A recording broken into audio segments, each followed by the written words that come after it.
Assalamualaikum warahmatullahi wabarakatuh. Perkenalkan, saya Nanda Rizky Pratama dengan akhiran NIM 183.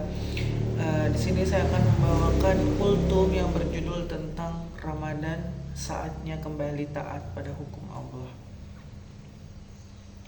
Alhamdulillahirrabbilalamin. Segala puji bagi Allah subhanahu wa ta'ala yang masih memberikan kita kesempatan untuk merasakan nikmat iman, nikmat Islam, dan nikmat bertemu kembali dengan bulan suci Ramadan. Selawat serta salam semoga selalu tercurahkan kepada Nabi kita Muhammad SAW, kepada keluarga, sahabat, dan seluruh umatnya hingga akhir zaman. Hadirin yang dirahmati Allah, bulan Ramadan bukan sekedar bulan menahan lapar dan dahaga. Ramadan adalah bulan pendidikan bagi hati kita, agar kita kembali tunduk dan taat kepada hukum-hukum Allah.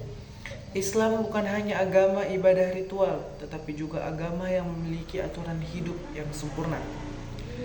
Allah berfirman dalam Al-Quran, "Wa man lam yakum bima anzalallahu faulaika humuz zalimun." Barang siapa yang tidak memutuskan perkara menurut apa yang diturunkan Allah, maka mereka itulah orang-orang yang zalim. Quran Surat Al-Maidah ayat 45.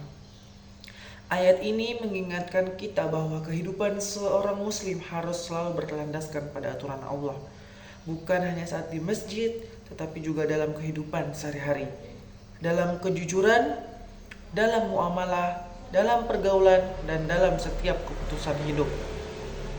Hadirin yang dimuliakan Allah, Ramadan adalah bulan latihan ketaatan.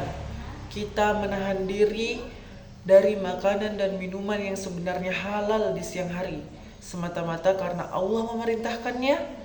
Ini menunjukkan bahwa seorang muslim sejati adalah orang yang patuh pada hukum Allah, meskipun tidak ada manusia yang melihatnya. Allah berfirman, "Ya ayyuhalladzina amanu kutiba alaikumus shiyam kama kutiba alal ladzina min qablikum la'allakum tattaqun." Wahai orang-orang yang beriman, diwajibkan atas kamu berpuasa sebagaimana diwajibkan atas orang-orang sebelum kamu agar kamu bertakwa. Quran Surat Al-Baqarah ayat 183. Tujuan puasa adalah takwa, yaitu kesadaran untuk selalu menjalankan perintah Allah dan menjauhi larangannya. Jika setelah Ramadan kita masih suka berbohong, masih meninggalkan sholat, atau masih melanggar hukum Allah, maka kita perlu bertanya kepada diri kita, apakah puasa kita benar-benar mendidik hati kita? Rasulullah SAW juga bersabda, "Malam yada'u qaulal," barang siapa yang tidak meninggalkan perkataan dusta dan perbuatan buruk, maka Allah tidak membutuhkan dia meninggalkan makan dan minumannya. Hadis riwayat Bukhari. Hadis ini sangat menyentuh hati kita. Artinya, puasa bukan hanya soal lapar dan haus. Puasa adalah tentang ketaatan kepada hukum Allah dalam seluruh aspek kehidupan. Hadirin yang dirahmati Allah, Ramadan adalah kesempatan emas untuk memperbaiki diri. Mungkin sebelumnya